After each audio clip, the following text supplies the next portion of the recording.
Bonjour mesdames et messieurs, voici mon 13e message vidéo en lien avec la COVID-19. Nous sommes le 31 mars 2020, il est 16h30. Bon, on se doutait que ça arriverait un jour, on a connu un boom de cas dans la grande région Gaspésie-les-Îles selon les derniers chiffres. On est donc rendu à 37 cas, dont un premier cas de transmission communautaire. Selon les médias, c'est une personne qui en aurait contaminé 24 et d'un seul coup, là, en fait, c'est une seule personne qui en aurait contaminé 24, ce qui explique l'explosion des coûts. Ça s'est passé dans un CHSLD de la région de Maria, selon les informations qu'on a. Et en raison de cette contamination-là, on se retrouve avec 100 personnes en confinement là-bas. Donc, quand on dit que le virus, il est malin, bien, on en a la preuve. Comme je vous le disais hier, nonobstant les informations qu'on reçoit et qui sont partielles et souvent peu officielles, là, on ne peut pas avoir aucune information officielle à savoir si on a des cas à Gaspé ou dans la MRC. Mais qu'on le sache ou non, ce qui est important, c'est de continuer de respecter les consignes à la lettre. Prudence maximum, tout le temps. Puis on va garder le même niveau de prudence que notre voisin soit infecté ou que les cas soient à des centaines de kilomètres de chez nous. Il faut garder la prudence maximum et le respect intégral des consignes. C'est d'ailleurs le docteur Arruda qui l'a dit ce midi. Et si on savait où se trouvent les cas confirmés, même si on savait ça, il faut aussi que vous sachiez qu'il y a sûrement des gens qui sont porteurs du virus et qui ne font pas partie des cas confirmés. Donc, même si on savait que notre voisin ou que n'importe qui serait contaminé, il y a peut-être des gens qui le sont, mais qui ne sont pas des cas confirmés. Donc, gardons donc notre prudence maximum. Qu'on sache qu'il y en a ou qu'il n'y en a pas, là, gardons la prudence maximale et la vigilance en tout temps. Encore une fois, là, en introduction, je vais vous dire un gros merci à tous ceux et celles qui contribuent à nous offrir les services essentiels. Là, je ne veux pas en oublier, mais je pense entre autres, évidemment, tout le secteur de la santé, à nos gens aux travaux publics, ceux qui font de l'entretien des réseaux routiers, les camionneurs, les livreurs, les gens des épiceries, des dépanneurs, des stations-service, des restaurants qui livrent ou qui font du take-out, les autres commerçants qui sont ouverts, tous nos gens des services d'urgence, nos employés municipaux de MRC, de gouvernement, etc. Tous ces gens-là qui sont au rendez-vous, bien, on a besoin de vous. On le dit, vous êtes nos arcs-en-ciel. Donc, merci d'être là. Dans mon message du jour, je vais surtout m'attarder à des sujets locaux pour aujourd'hui. Donc, un message à tous nos gens qui ont envoyé des chèques post-datés pour leurs taxes municipales. Il y a une nouvelle mesure aussi d'allègement des délais pour les permis de construction et de rénovation. Le report d'activités ou d'initiatives municipales que je vais traiter à la toute fin. Et je vais aussi conclure, comme d'habitude, avec un rappel des consignes élémentaires.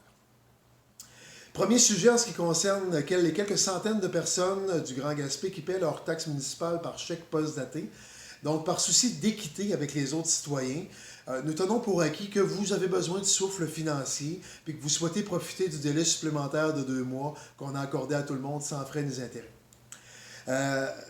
Si vous souhaitez qu'on encaisse vos chèques dans les délais habituels, lâchez-nous un coup de fil. 418-368-2104, poste 8514, ou un petit courriel à serv.administratif au singulier à commercialville.gaspé.qc.ca. Fait que si vous nous le demandez, on les encaisse. Si vous ne le demandez pas, bien on retarde l'encaissement à dans 2 mois. Comme la mesure qui s'applique aux gens qui veulent profiter de cette mesure-là pour leur donner un répit financier. J'en profite aussi pour demander aux gens qui n'ont pas perdu leur emploi, les gens qui vivent aucun impact financier de la COVID-19, si c'est possible de respecter les échéances régulières pour le paiement des comptes de taxes, ce serait apprécié. On ne veut pas tomber dans un manque de liquidité au niveau de la ville. Fait que dans le fond, on veut vous aider avec cette mesure-là, mais si on peut aussi ne pas se mettre dans le trouble au niveau de la liquidité, ceux qui peuvent les payer d'avance, on prend évidemment les paiements dans les échéances requises également. Par ailleurs, autre mesure qu'on va annoncer aujourd'hui, une nouvelle initiative pour les citoyens qui ont un permis de construction ou de rénovation en cours et qui ne seront pas en mesure de respecter leurs échéances en raison de la COVID-19. Par exemple, si la COVID a entraîné des problèmes financiers, la disponibilité de votre entrepreneur ou des travailleurs, un problème de santé ou autre, bien pour tous ces gens, on vous annonce aujourd'hui que tous les délais des permis de construction et de rénovation seront retardés de 6 mois, sauf pour les avis de non-conformité qui proviennent de règles environnementales ou de règles du gouvernement du Québec sur lesquelles on n'a pas de contrôle. Donc, par exemple, les non-conformités au niveau des eaux usées, des zones inondables, des zones d'érosion, etc., on n'a pas de contrôle là-dessus, mais pour tout le reste, en permis de construction et de rénovation, on retarde de 6 mois. Délai de grâce là-dessus. Euh, donc, autrement dit, là, si tu avais un permis de construction qui venait à échéance le 31 mai, ben, prends pour acquis qu'on repousse ça au 30 novembre pour te laisser du respect.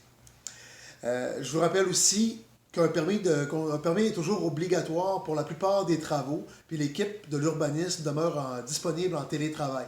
418-368-2104, poste 8530, ou par courriel urbanisme@ville.gaspé.qc.ca. Donc, si vous avez des travaux en vue, prenez pas de chance, lâchez un coup de fil à la gang de l'urbanisme. Autre élément pour aujourd'hui, comme pour tous les événements et tous les rassemblements, on va devoir reporter la très attendue soirée de reconnaissance des bénévoles qui était prévue au mois d'avril. Il y a une nouvelle date qui va être communiquée sous peu quand on le pourra. Mais on continue quand même de vous inviter à soumettre la candidature de bénévoles méritants via le formulaire disponible sur le site web de la Ville sur l'onglet Bénévoler, c'est chic, qui est directement dans la page d'accueil du site web. Dans la même veine, on va aussi reporter à l'an prochain la première mouture du budget participatif spécifique aux mesures environnementales là, qu'on devait travailler ce printemps, avec toute l'occupation qu'entraîne la question de la COVID-19, avec l'interdiction de faire des rassemblements qui étaient nécessaires pour mettre en place ce budget-là. Bien, on va reporter l'initiative à l'an prochain, tout simplement. Alors, en terminant, je vous rappelle encore une fois le numéro de référence pour vos questions sur la COVID-19 ou pour obtenir un rendez-vous pour les tests de dépistage.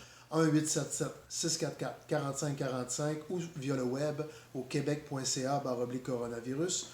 Je vous rappelle encore les mesures essentielles. Si vous revenez de voyage de l'étranger ou d'une autre région du Québec, le cas de Maria, là, c'était d'une autre région du Québec que la personne revenait. Bien, si vous revenez d'ailleurs au Québec, isolement obligatoire 14 jours. Pour tout le monde, lavez-vous les mains fréquemment avec du savon. Évitez les contacts humains, restez à 2 mètres ou à 6 pieds de quiconque. Évitez tout rassemblement, même dans nos cabanes à sucre, où seule la production est autorisée par la santé publique, pas les rassemblements, soyons clairs.